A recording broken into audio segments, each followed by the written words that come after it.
Ladies and gentlemen, put your hands together with a big round of applause for Donna Dinges.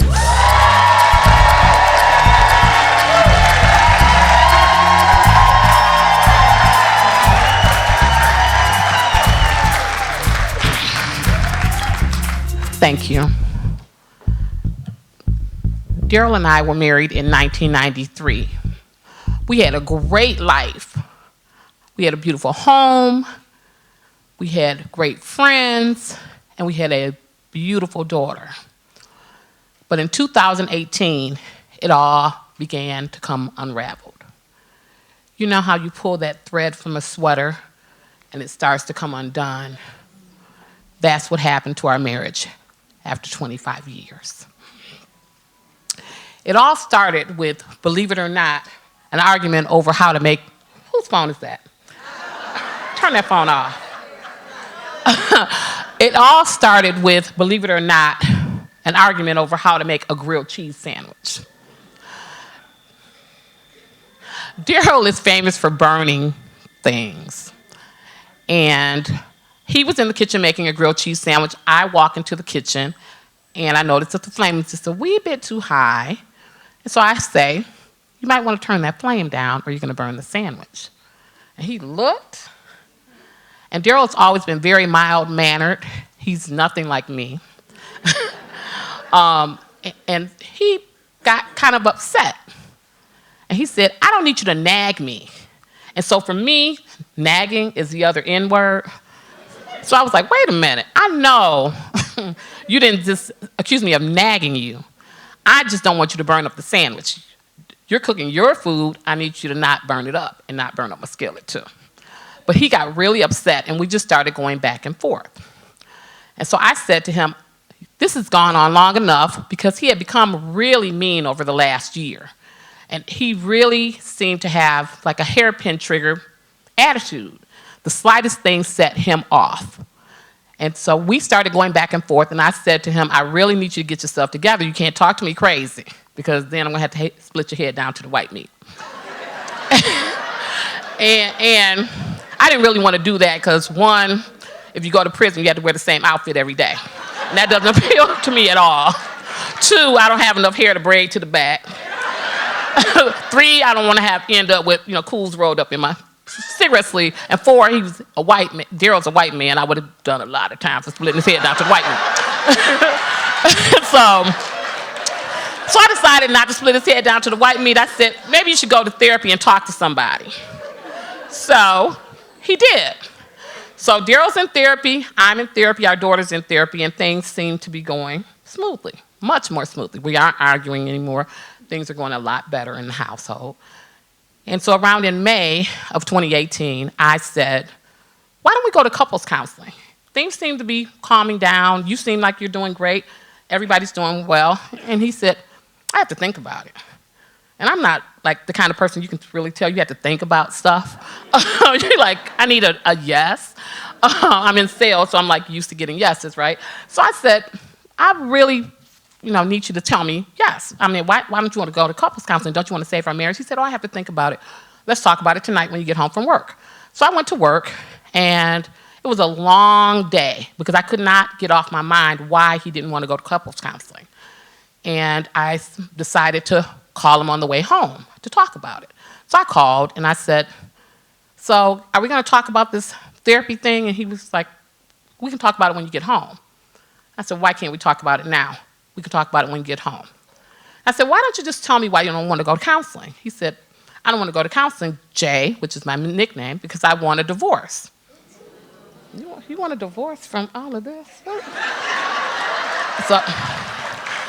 So I said, okay, why do you want a divorce? Are you having an affair? And he said, no. And I said, well, why do you want a divorce? He said, we'll talk about it when you get home. I said, no, when I get home, we'll do what we usually do. We'll talk about our day, we'll have dinner, we'll watch TV, and we'll go to bed. We won't get to it.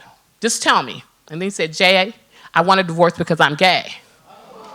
And that was like a Verizon, like, can you hear me now moment.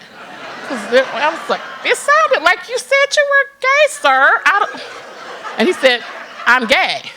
It's like, how's that possible? Well, I know how it's possible, but we've been married for 25 years. You lied to me. I spent 31 years with this man, most of my adult life. How is this possible that you could be gay? And I said, did you know you were gay? He said, no, I had no idea. I was, okay. So maybe he isn't really gay, but I knew that he was. So I'm crying, he's crying, and I drive home, and I park the car. We have to parallel park. We don't have a driveway. I don't know how I parked the car.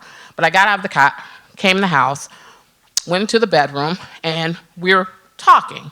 And he's crying, I'm crying, and I'm just furious. And, why did you lie to me? Why didn't you tell me? He said, I was trying to figure out how to tell you. What were you trying to figure out? Why didn't you just tell me? He said, well, that's why I went to therapy. This is what came out in therapy. And our daughter heard the commotion and came into the room and asked what was wrong. And we told her to give us a minute. And then I told him he had to tell her. He had to come out to her. So he called her back into the room, and he told her, he said, India, I'm gay. My mom and I are getting a divorce. And she said, it's okay, Dad. I still love you. I'll always love you. India is also a member of the LGBTQ community. So this was something that they kind of figured that they could bond over. And India was totally okay with her dad being gay until she wasn't. And she wasn't okay because I wasn't okay. Because I needed everybody to be pissed off with me, right? and so it was a pretty rough night. We didn't sleep well, and I kind of started packing, because that's kind of what I do. I'm that person, I just start packing shit. I don't know where I'm going to put it, but I just start packing shit. And so the next morning, I got up and I knew that I had to share this information with someone. I needed some help in processing all of this. So the first person that I called was my mom. And I called my mom up and I said, Mom, Daryl and I are getting a divorce. And she said, what? Why? And I said, because he's gay. And there was a long pause. And then she said, well, you and India can come and stay with me. Now, I love my mom. I adore her. But sister ain't trying to go back home. So I was like, no, I'm good. I still didn't know where I was going with all this shit I had packed, right? But I knew I wasn't going back home. I was like, no, I'm good. And so she said, well, whatever you need, I'm here for you. And I really appreciated that. And so then I started calling my girlfriends one by one. I called my friend Katrina. She started sobbing, and she was like, oh my God. She was so upset. I called my friend Karen. Then I called my friend Phyllis. Then I called my friend Rachel Lutz. Rachel was very supportive. What do you need? How can I support you? How can I help? And I said, I just need to talk this out. I cannot believe this is happening. And she said, well, I don't think that he meant to hurt you. And I was like, wait a minute. She seems real neutral. I don't think that he meant to hurt you. I don't think he meant to lie to you. This is just who he is. And I think that he loved you. And I was like, okay, I don't want to hear any of this shit. I really need you. Again, I need y'all to be pissed off. And so she just kept saying these things. And I was like, okay, I'm going to get off the phone with you because you are not taking my side. That's not cool. So I hung up. Rachel called me a couple days later. And she said, can I talk to you about something? I said, sure. And she said, I really need to talk to you about this. I really need you to understand that where I'm coming from with this. And I said, okay. She said, Daryl is hurting too. We went out to dinner. He is really hurting. And I was like, he needs to be hurting more. I need to be like Lily and punch him in the face. But I couldn't understand what she was saying. She said, well, what if you were going through this? Dude, I am going through it. What are you saying? She said, well, what if it were you? What if the tables were reversed? What if everything that you knew about yourself, you found out, everything that you thought that you knew about yourself, you figured out it wasn't true? And I was like, okay. She said, what if you found out you weren't really black? What if you found out you weren't really as strong as you present yourself to be? And if you had to reintroduce yourself to not just you, but to everybody you knew? What if that were your reality? That's what's happening to Daryl. I was like, that's some enlightened shit. But I wasn't ready for that enlightened shit. So I was still kind of like, okay, Rachel. I was like, okay, I need you to take your Sigmund Freud stuff and pack that away. I'm just not ready for that. But when I hung up from her, I just started thinking about what she said. Like, what if I wasn't who I thought I was. And then I thought about Daryl and the type of person that he was, the type of person that I fell in love with, the man that he was, where he was from. Where he's from, he grew up in the country. You don't get to be gay. And it really changed my heart. I really started to process this information differently. And so things became very, very peaceful for me. I began talking to my therapist more about things, and she helped me see, no, my whole adult life wasn't a lie. He didn't lie to me. This is who he is. Let him be who he is unapologetically. He loved you, and you did build this fabulous life together, and that was not a lie. So we moved forward. In October of 2018, Daryl came out to the world on National Coming Out Day. He came out on social media, on Facebook, on Instagram, and my phone, text messages, inbox, everything blew up. People were calling me and texting me like, I read Daryl's post and it looked like he came out. Girl, like he came out. And I don't know why they felt like they needed to say it twice. Like, if they said it 5 times, would it be different? I don't know. But I was like, yeah, he came out. And I could hear that how I started, where I wanted people to be pissed off. I had to go through that all over again because people were, they call me and you can hear them on the phone like clink, clink, clink, clink, putting on their armor. They were ready to do battle, picking up their pitchforks, picking up their torches. They were ready to come for him. And I had to say, wait a minute, hold up, y'all. You can't come for him. Why can't we come for him? He lied to you. And so I had to ask people I really need y'all to get on this love bus with me like Spike Lee. Because I'm okay and India's okay. I need all of y'all to be okay too. And they were like, wait a minute. They were like, I was with Rachel. This is some enlightened shit she's on. But it was a process. And so I had to explain to them, he didn't just come out to me today, y'all. This has been months in the making. And, I got a lot of questions about, was he on the DL? Was he cheating? No, he wasn't cheating. No, he was not on the DL. People are like, I don't believe you. Well, I really don't care if you believe me. But I know this man, he just realized this is who he was. And so people were like, okay, let's go out to dinner and talk. And I got a lot of calls and a lot of support from people. And then my daughter, in all of her infinite wisdom at age 19, I finally referred to her as my benevolent pimp. Because she came to me and said, Mom, you're still beautiful, smart, viable. You got to get back out there. And I was like, get back out where? Girl, I haven't dated since Reagan was president. I'm cool.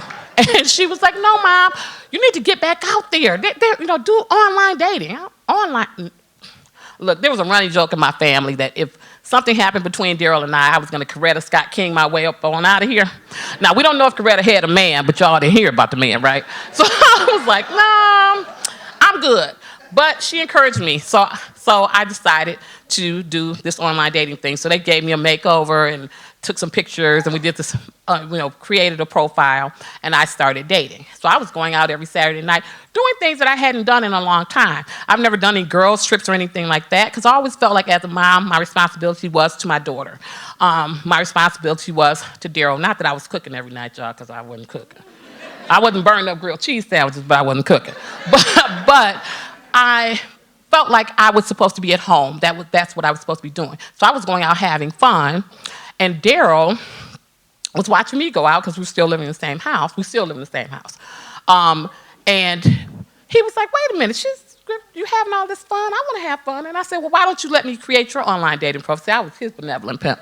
And he was like, no, I'm good. And I said, just send me 5 pictures. If you don't, I'll just glean them from your Facebook page. And Daryl's kind of vain, so he wanted to get his own pictures. So he sent me 5 pictures, and I created his online dating profile. And he went on a date with this great guy named Wayne, and they've been going out ever since, like for 8 months. And Wayne is here tonight, and Daryl's here too. Daryl, I call my husband. And they have a great relationship. And Daryl's kind of stayed true to form. His boyfriend is black. and I kind of stayed true to form, too. I had a couple boyfriends and they're white. I like black guys if they don't like me. If anybody's out there, holla. But hey, I'm just telling, this is a true story, y'all. But we have moved, along. And so I'm so happy that I still have the love of my best friend. We still have one another's back. We are still there for one another. If he needs something, like he got a flat tire and he still called me like when he was my husband and not instead of my husband, do we have roadside assistance? I'm like, really? But that's what we do for one another. And so throughout this process, God has shown me that if I allow myself to be flexible, that he will create elasticity in my heart that will allow me to deal with any situation. This has been a very difficult situation, but that elasticity has brought me through it. And I'm very, very thankful that I have him by my side. Thank you.